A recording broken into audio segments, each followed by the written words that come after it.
Goalkeeper. The goalkeeper is the only player on the field allowed to use their hands, though only within the penalty box.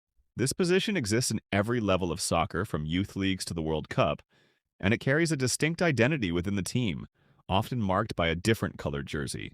What sets the goalkeeper apart is the specialized training around shot stopping, positioning, and reflexes rather than general field play. The role matters because a single save can decide a match. Center back. Center backs anchor the defense, typically playing in pairs at the heart of the backline. This role became especially structured in European club systems during the 20th century, as teams moved toward more organized defensive shapes. Center backs are distinguished by their focus on aerial duels, tackling, and reading the game to intercept passes before attackers get dangerous.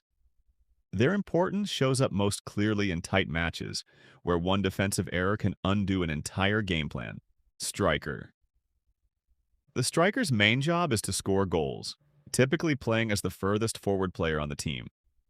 This role has existed since the earliest organized matches, evolving from simple center forward positions into more specialized finishing roles. What makes strikers distinct is their focus on positioning inside the penalty area and converting chances rather than building play. Their importance is straightforward. Goals win matches, and strikers are judged almost entirely on their ability to provide them. Fullback. Fullbacks operate on the wide edges of the defense, covering the flanks on either the left or right side. The position has evolved significantly since its early, purely defensive origins, especially in modern club football where fullbacks now push forward to support attacks. What makes fullbacks different from center backs is their combination of defensive discipline with speed and stamina for overlapping runs. They matter because in contemporary tactics, width and overlapping play often start from this position rather than from wingers alone. Attacking midfielder.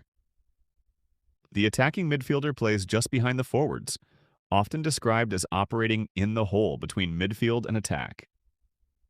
This position became especially associated with playmakers in South American and European football, where creative passing and vision are prized.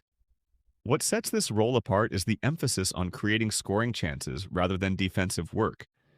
Their importance comes from their ability to unlock defenses with a single pass or moment of individual skill. Central midfielder. Central midfielders operate in the middle third of the pitch, balancing both defensive responsibilities and attacking contributions.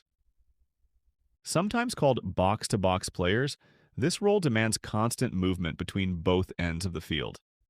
Their difference from other midfield roles comes from this dual responsibility, rather than specializing purely in defense or attack.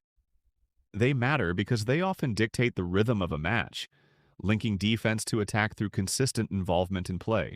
Wingback. Wingbacks are a more attacking evolution of the fullback, common in formations that use 3 center backs instead of 4 defenders.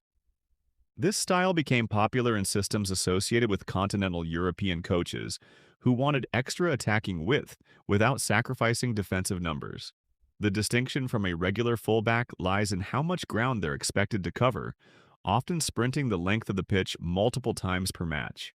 Their importance lies in providing width in systems that would otherwise lack it on the flanks. Defensive midfielder.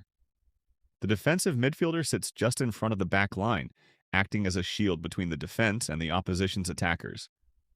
This role gained prominence as teams recognized the need for a player dedicated to breaking up opposition attacks before they reach the defense. What separates this position from a center back is positioning higher up the pitch while still prioritizing interceptions and tackles over creative passing. Fans often see this role as unglamorous, yet coaches consider it essential for controlling the tempo of a match.